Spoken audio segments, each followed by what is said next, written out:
welcome to Citation Needed, the podcast where we choose a subject, read a single article about it on Wikipedia, and pretend we're experts because this is the internet, and that's how it works now. I'm Eli Bosnick, and I'll be making with the once upon a times tonight, but I'll need some gents to help me weave the tale. First up, two men who can't both be grumpy, but I'll be damned if I'll admit which one of them is Doc, Cecil and Noah. Oh, look, I mean, even I have to concede in this tight race for the title of Grumpy that it's Noah. Okay? But the dwarves all shared a single fucking bet. How the fuck was only one of them grumpy? Right? Like they should have been entered this as grumpy and grumpy and grumpy and grumpier. One of them should have at least been humpiest, you know? Gay sex chains, a cheerful place. I don't know what you're talking about. And also joining us tonight, the Hellraiser reboot of Sleepy, Tom Curry. Yeah, I once got stuck in an elevator and I just laid down to take a nap. I still miss that elevator to this day. I know you do, buddy. All right. Before we begin tonight, I'd like to take a moment to thank our patrons. Patrons! Without you, our podcast would be frozen forever. We never doubted Delicate. it for a second, Tom. Waiting for your dollars to raise us from our slumber. And if you'd like to learn how to join their ranks, be sure to stick around till the end of the show. And with that out of the way, Noah, tell us what person, place, thing, concept, phenomenon, or event will we be talking about today? Today we're going to be talking about Sleeping Beauty. All right. So, Tom, you're on a bit of a fairy tale kick lately. Do you have a pot of gold? You have to tell me if you do. It's like being a cop. Eli, if I had a pot of gold, this would be a 4-person show. Even more. It would be a 4-person show even more. All right, Tom, who was Sleeping Beauty? All right, not everything is ruined. Not to question, man, but okay. Yeah, all right. But I mean, look, a lot is ruined, right? But not everything. And right now, in these uncertain times, I think that it's important to remember that we still have some things left. Some certain few sacred things that are yet untouched. Okay, Mr. Optimism, this is an episode that won't air for another 2 weeks. And to remember that before the fascists and the crazies can take from us our sacred and beautiful stories, before our cultural touchstones that defined our childhood can be despoiled and ruined, those stories, they belonged to us. They were ours to hold and to cherish, ours to pass from generation to generation, ours to nurture and draw succor and solace from, and most importantly, ours to just absolutely fucking destroy here on Citation Needed. Yeah, I mean, at least before the Supreme Minister renames the story The Girl Who Was Totally Asking for It. Sure. Jesus Christ. Yep. All right, so today I'm going to tell you a story that you already know, but I doubt that you actually know. I'm going to tell you the story of Sleeping Beauty, but not the Disney version you might recall from your childhoods, or at least not only that version, because Sleeping Beauty is actually a story based on a very old Italian folktale from sometime around 1634, written by Giambattista Basile, a man whose name I just mispronounced. Now, Tom, if you moved your hands a lot while you did it, my people will forgive you.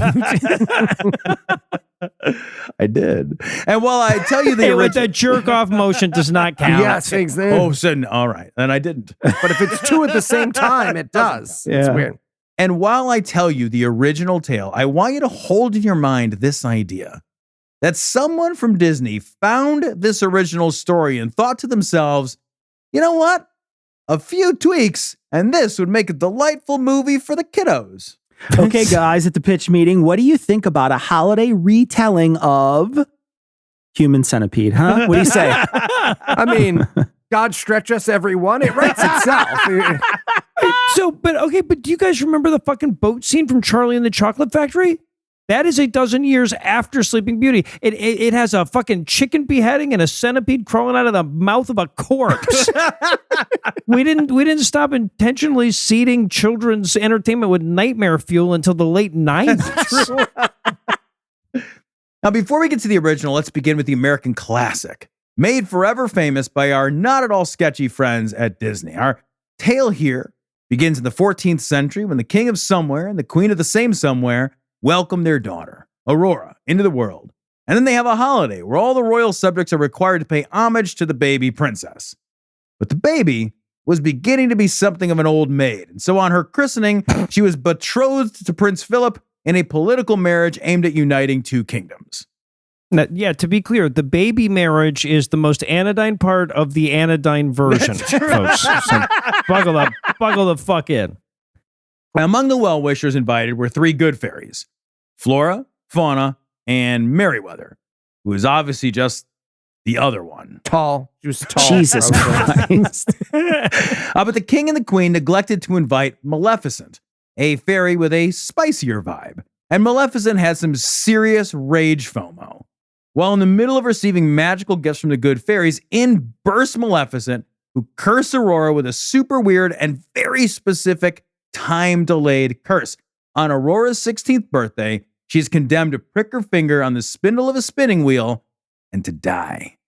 But Merryweather had yet to give her gift to the baby, so she fights the curse with a very weak reverse Uno spell and changes the curse, so instead of dying, Aurora's doomed to take a very long nap until she's awoken by the kiss of true love, which you definitely have to get permission for ahead of time. Okay. Feels like a really awkward baby shower then, though, right? Never to wake again. Curse you, witch! Guards! Not so fast, Maleficent. For a spell of my own I shall entwine, a saving grace that's fully mine, not to death, but just to sleep, till true love's kiss is hers to keep. Curse you, Merryweather! And I brought one of those tummy time mats. Not now, Susan! Well, maybe I should have gone before the fairies.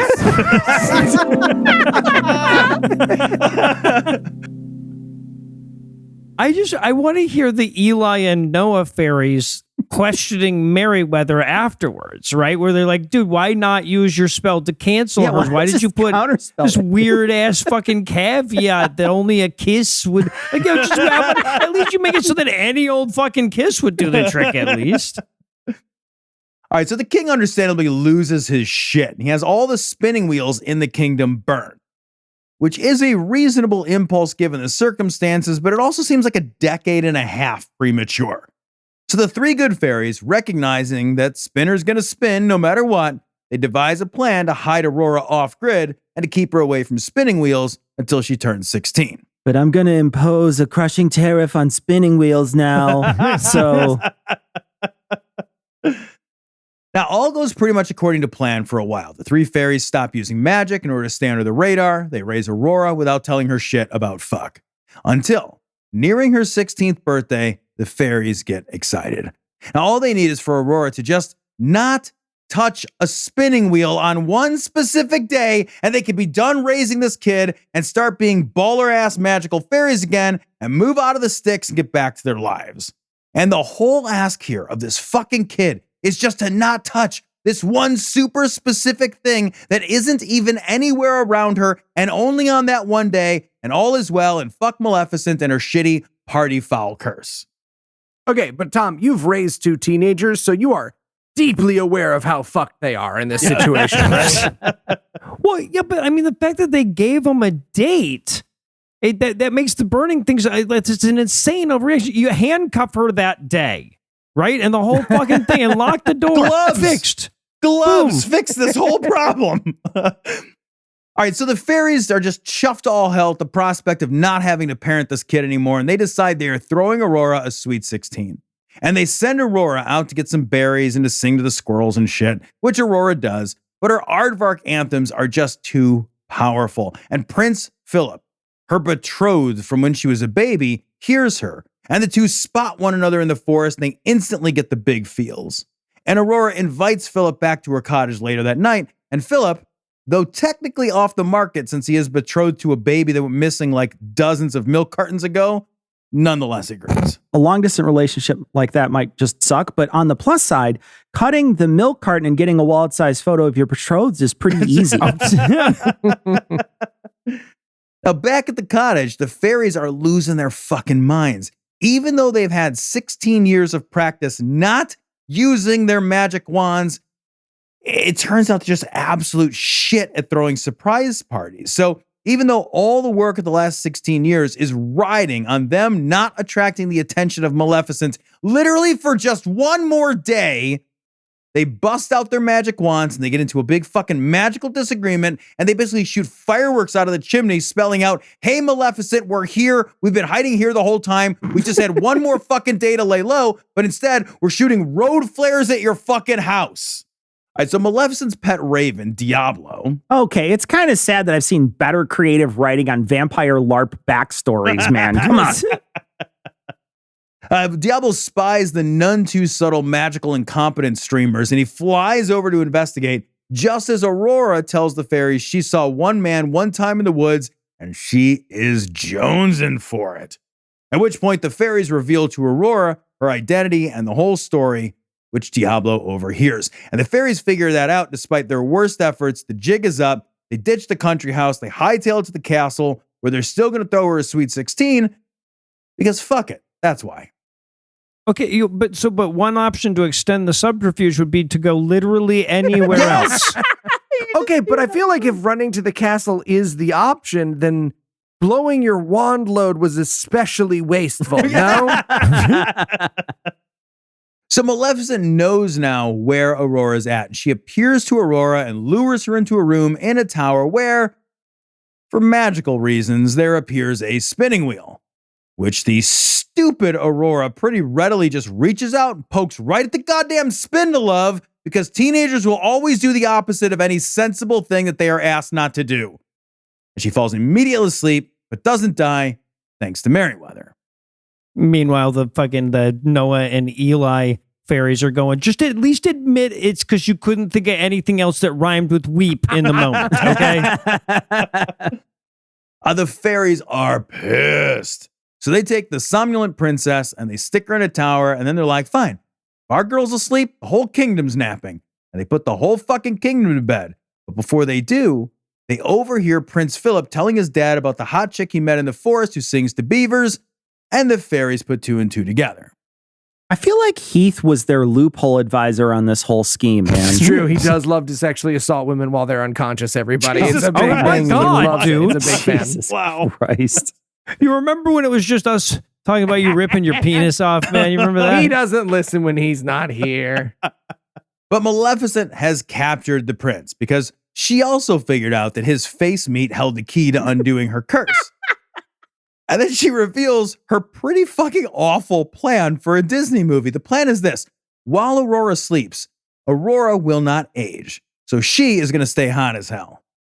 Be careful. You're talking about a 16-year-old. This is pretty much in the movie like this, though. No, you're right. You're right. But time will pass as normal for Philip. So Maleficent declares that she's going to hold him hostage until he's old and dying and his balls are drooping. And then she's going to let him go just as he is on the verge of decrepit, hideous death, so that Aurora can see her beloved and be horrified, and he can see his beloved and see her horror taking in his ravaged visage. And he gets to die lonely and then rejected by his beautiful love, and she gets to live having missed out on a life with her beloved. It is a pretty solid prank for not getting invited to a party one time. Yeah. Did you and Heath have a nice dinner when he visited this weekend, Cecil? You guys have a good time? Something fun? Just wondering. The fairies have other plans, though, and they hook the prince up with a sword and a shield, and they send him after Maleficent, who's in the castle, which she surrounds with a bunch of spiky vines and those bushes with the burrs that get stuck in your shoelaces and shit. Oh, I hate those. They're the worst. But Philip hacks through that junk and faces off against the evil FOMO fairy, at which point she busts out her alter ego, a huge fire-breathing dragon, which sounds awesome and would definitely defeat some guy with a boner for a teenager that has a sword, but he stabs her and she dies, even though that's kind of dumb. Okay, but hear me out here. If the goal was to kill the kid on her 16th birthday, and you had turning into dragon powers, I feel like there was we didn't have to get a spinning wheel involved here. So then Philip, of course, finds the sleeping Aurora, gives her a kiss, which is such a great kiss. It wakes not only Aurora, but the whole kingdom up. And then everyone goes downstairs to the ballroom. And then, presumably covered in the gore of a bloodily slain enormous magical dragon, the pair dance the night away. beginning a relationship built exclusively on their shared physical attraction with no idea if they had any common interests at all. Well, Gore was slippery, but she was a blue dragon, so they got to do the electric slide. There's like 5 D&D nerds. Yeah, but they That's got it fine. hard, Cecil. They got it hard. Well, apparently the ending with the blood-slicked floor covered in offal is the nice version. So while we suit up in slickers like Gallagher, we're going to take a quick break for a little apropos of nothing.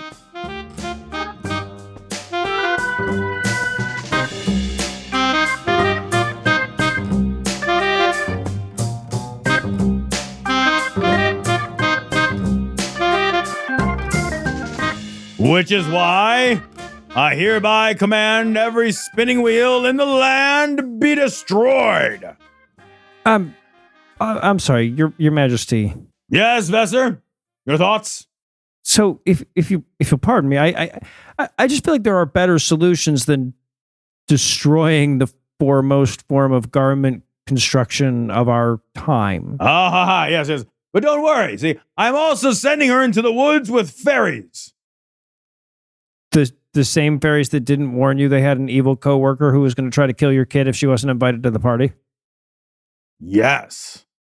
Okay, well, setting that aside, if you're going to isolate her anyway, isn't that all the more reason not to destroy the preeminent textile technology of our kingdom? Yes, but one can never be too safe, Vesser. Never. Okay, but if you can never be too safe, then why not just cut off her fingers? Or, hey, what, you could make her wear metal gloves all the time. Right? I'm just saying there are so many solutions to the problem that would allow our society to have clothes. Yes, I see your point. Well, I'll tell the fairies not to use their magic. Yes, haha. Why would the fairies not use their magic? Never too safe, Vesser. Right. Never too safe. Got it.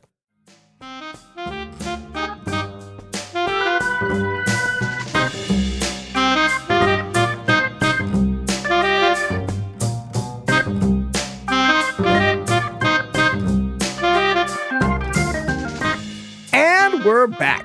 When we left off, Tom treated us to the sunny, date-rapey, blood-spattered version of the story. Are you ready to give us the real deal, Tom? All right, so that was the Disney version, it is sort of fucked up, right? But it's not too bad, and really, it's nothing at all like its original source material. The source material is Sun, Moon, and Talia.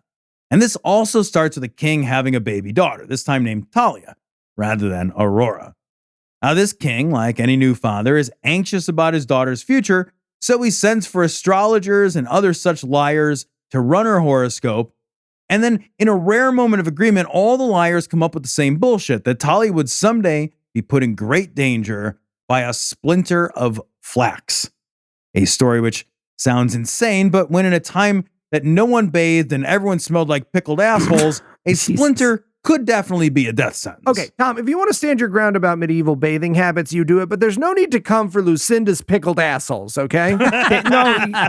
It's fine, Eli. Tom can have Harry and David pears for Christmas this year, just like everybody else. So the king... They're hard to pickle, Tom. The brine goes right Takes through her them because they're holes. months. So the king tells his lackeys that there's no flax, and for good reason, no hemp, or anything even remotely similar that is to be brought into the king's house. And this worked for a while, but eventually the baby grew into a beautiful young lady who, one day, looked out her window and saw an old woman pass by spinning on a spindle. That line is a direct quote. So you have to imagine, like, I guess, some kind of, like, spindle mobile or something, I guess. Yeah, so, no, I was picturing her like tumbling down the road in tango with it, right? So she's spinning. So anyway, Talia is just transfixed by this spinning wheel, and she chases it down like it's the fucking ice cream truck, and she begs this old lady to let her stretch out some flax. Okay, so she sees a woman traveling down the road on a spindle, and her first thought is, I could stretch flax with that mode of transport, I bet. God, old-timey people were fucking boring. I'm glad you get stabbed. So the old lady was reluctant at first. Most of the time she just spindled her days away around town without anyone taking much interest. But Talia was insistent. And the old lady agreed and let Talia give it a whirl. But just fucking immediately, a splinter of flax goes under her nail and Talia just immediately dies. Now, why did she die from the splinter? No idea. She wasn't cursed by the astrologers. They just knew that she had some kind of like crazy flax splinter allergy or something. It doesn't make any sense. The king was just devastated. He had one job: keep his kid off flax, and he couldn't do it. He couldn't do it. I learned it from watching you. And he couldn't bring himself to dig a hole and toss his only daughter in it to rot. So instead, he dressed her in beautiful garments and he had her body placed on a brocade-covered dais in a palatial room in one of his estates. And then he abandoned the property entirely, unable to bear his grief. And this is actually the last non-problematic paragraph I will be writing for this part of the story. Thanks for listening, everyone. For Noah, Tom, and Eli, I'm Cecil. Thanking you for hanging out today. Yeah, y'all are going to be pining for the days when our episodes were just about turtles starving cannibals. For real. All right, so the area around the estate was just lousy with kings because one day, after some indeterminate amount of time had passed, another king nearby was doing some light falconeering. And the falcon had other ideas. It flew into an open window in Talia's corpse estate, and it could not be coaxed back out. So the king scaled the wall of the palace and climbed in through the open window after his errant bird. And that king, having now broken and entered, wandered from room to room looking for his falcon and finding nothing but an empty house until he came to a drawing room where the beautiful young, and I have to remind you, dead Talia lay inert and unmoving. Now, before Tom moves on, I want to remind everyone at home, waste not, want not. Jesus Okay? fucking Christ. Oh my God. Jesus. That's what you said. We all agreed with that. So the king, presumably now forgetting about the missing bird, tried to wake Talia, thinking she was just asleep, but she's fucking dead from a splinter. And so now I'm just going to go ahead and quote directly from the story itself. Probably Quote, for the best, Tom. yeah, I didn't know what to do with this. Quote, as he looked at her and tried to wake her, she seemed so incredibly lovely to him that he could not help desiring her, and he began to grow hot with lust. Okay. He gathered her in his arms and carried her to a bed where he made love to her. Come on Leaving now. her on the bed, he left the palace and returned to his own city, where pressing business for a long time made him think no more about the incident. 398 episodes was a pretty good run, though, guys. Yeah, I really count feel like the it's pretty bonuses. We solid. made it to 400. That's cool. I'm sorry, what the fuck kind of pressing business makes you just not think about the time you raped a corpse in the woods? How pressing could business possibly be? What's he supposed to do? Come back and apologize? No, it's over. Judgy. Insane. So this is the point in the story where we discover that Talia was not, in fact, dead. No. Somehow that Yeah, makes it That worse. actually Yeah, does this is morally make it now. worse Yeah, ontologically. she was just unconscious, Hmm. but like deeply flax sliver unconscious. And now she was pregnant Okay. and alone and still unconscious and somehow without any food or water. But she still managed to gestate and then deliver twins, a beautiful boy and an equally gorgeous baby girl, while still unconscious, which you might imagine would be a problem. Except that some kindly fairies attended to the birth and stuck the babies on Talia's breasts to keep them alive. But remember, babies are stupid. And So stupid. so stupid. And one of the babies mistook one of Talia's fingers for a nipple, and the baby's sucking pulled the splinter from under Talia's nail, whereupon Talia awoke. I feel like Bob Ross would call that a happy accident. That's the least Bob Ross story ever. All right. So this has to be incredibly confusing now for Talia.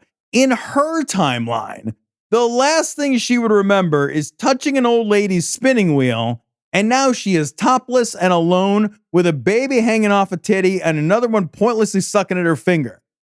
But Talia was a girl who rolled with the punches. So she just shrugs, names the babies, one sun, one moon, and with the help of the fairies, they ordered DoorDash for her and they all didn't die. Nor did the baby who just sucked down a fucking splinter. So that's a neat trick, too. So a few years passed, and the king who raped a corpse and forgot about it remembered. And he thought to himself, Jesus now Christ. I wonder. And he headed back to the house in the woods to see what was what with the dead girl that he banged a few years ago. So imagine his shock when the girl not only wasn't a liquefied, but possibly still fuckable stain, Jesus Christ. but was in fact alive and well, and now with 2 toddlers. And so I have to again just quote directly because editorializing from the original it's not necessary. So here's the quote.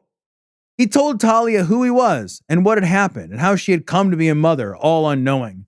And as they conversed, they both realized they were forming a stronger bond of friendship and love. And after a few days, when it came time for the young king to leave, he promised to return for her soon and bring her to his kingdom. As he journeyed back, he found he was indeed desperately in love with Talia and his 2 children, and he could hardly sleep for thinking of them. And when he did sleep, he called out their names in his dreams.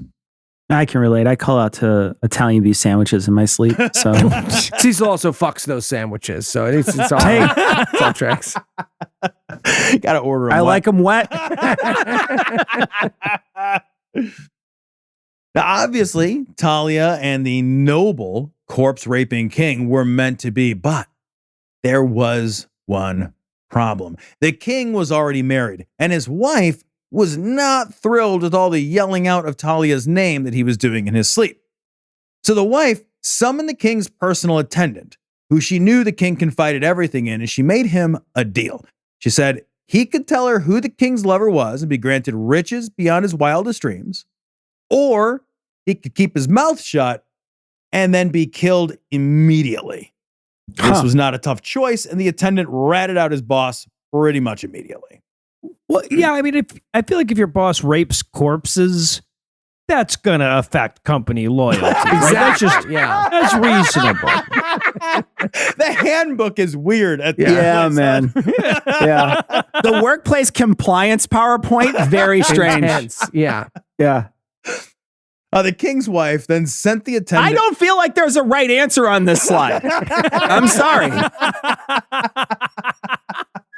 Can I turn down the benefits package? I don't want the benefits package.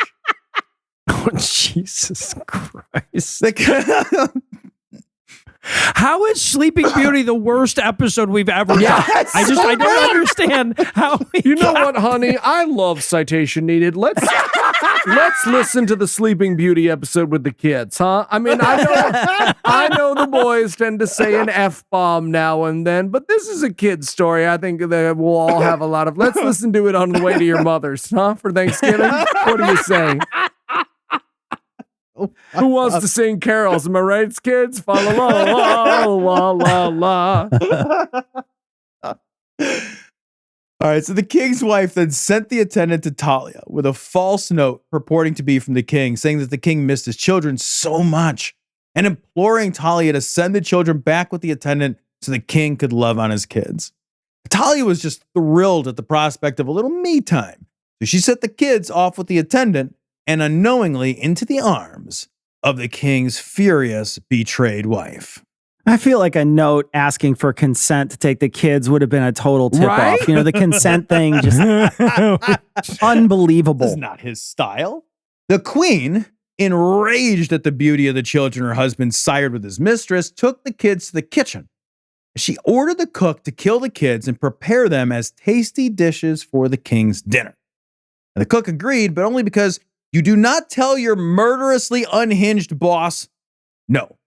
Instead of the whole murder Carpaccio plan, the cook instead took the kids to his wife to hide them, and then he killed a couple of lambs to pass them off as broiled babies. Okay, lambs. I feel like a discerning palate would be able to tell. Come on. Hold on a second. Those aren't those kids' hooves. Wait a minute.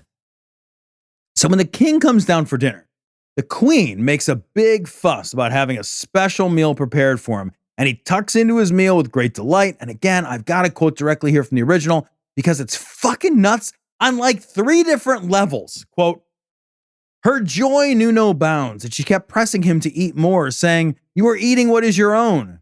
After she had said this several times, the king began to get annoyed with her, not knowing her insinuation, and he finally said angrily, "I know very well I'm eating what is my own because you brought nothing with you into this house." And Wow. he got up and he stormed out, staying for several days in a nearby villa to get over his anger. It's right next to the children's cemetery. It's really quiet and peaceful. Jesus Kind of lovely out there. So the queen then sends for Talia herself, again, by presenting a letter pretending to be the love-struck king. For her part, Talia was equally love-struck. Somehow, even though the king sounds like, honestly, pretty much the worst possible human being imaginable. Anyway, Talia is shocked when instead of meeting her beloved, she instead finds herself standing in front of the absolutely psychotically enraged queen, who greets her with the delightful, quote, "Are you the whore who has been enjoying my husband? Get ready to be welcomed in hell because you will soon be going there," end quote. Next year's Christmas card.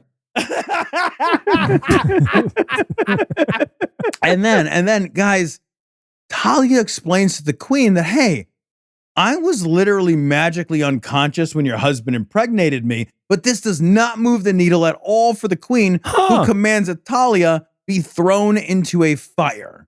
Okay, now this is ringing a bell. I've seen this episode of Maury. Okay. They should throw people who are on Maury into fires more. I agree. See, so this is a good shift you're proposing. Talia definitely does not want to be burned to death, so she tries stalling for time, begging the queen to let her disrobe before being cast into the flames so that at least her beautiful clothes wouldn't be destroyed. The queen had already decided that Talia was wearing some pretty great threads, so she agreed. At which point, Talia goes absolutely apeshit. Very slowly, Talia begins to take off her clothes, but she did it in some kind of like weird strip screaming style. With every garment What? she removed, she wailed and moaned and screamed in fear, louder and louder as she went. I'm And listening. eventually, her screams made their way to the king, who was returning from his weird sulk that he had pouted off 2 days before. How does she pull that? She's like, the whole time she's like, what? This is how I take my clothes off. Do you guys not scream for each of your, as you? So the king walks into the room with his screaming half-naked baby mama mistress and his furious wife, and he has plenty of audacity. He demands to know what's happening. Hear me out, ladies. Threesome? Okay, you look mad. You look mad, but hear me out. Nap? Why don't we all have a glass of warm milk and talk about this? Am I right? So his wife then, I disavow this episode. I want out. You can't I'm out. lock the podcast. No, we've talked about this.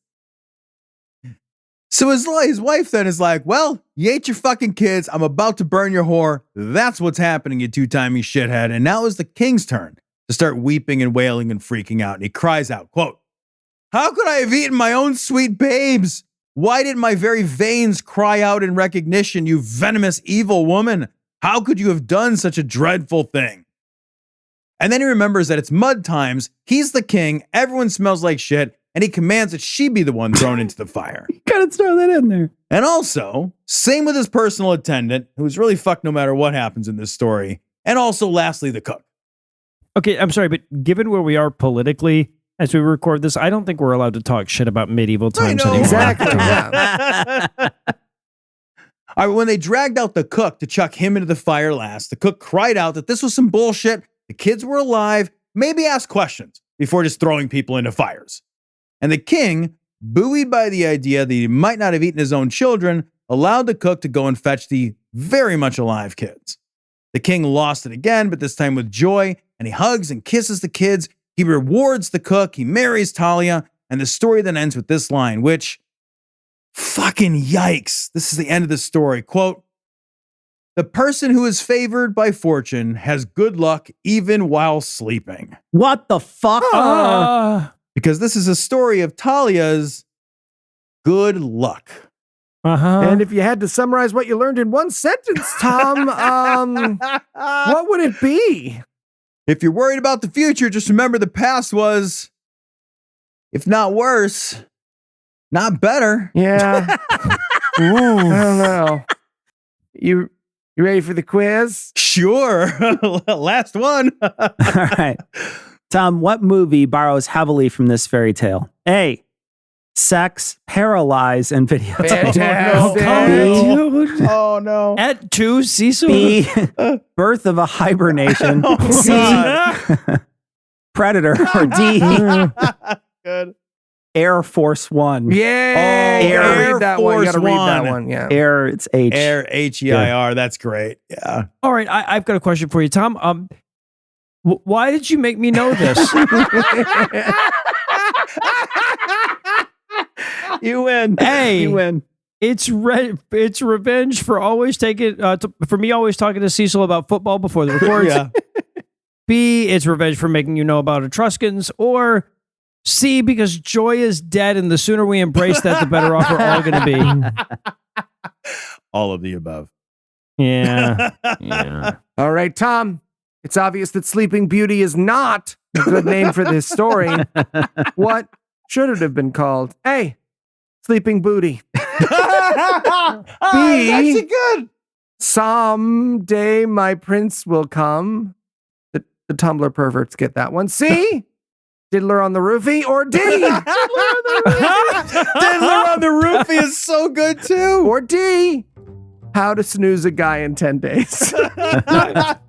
Oh, dude, that's so good. You did a really good A job. and C are rock solid. Those are so good. I'm going with Diddler on the Roofie though. That's so good. It works twice. That is correct. I love it. That's correct. All right. I win. no I want wins. Heath to do an essay. All right, somehow. All right.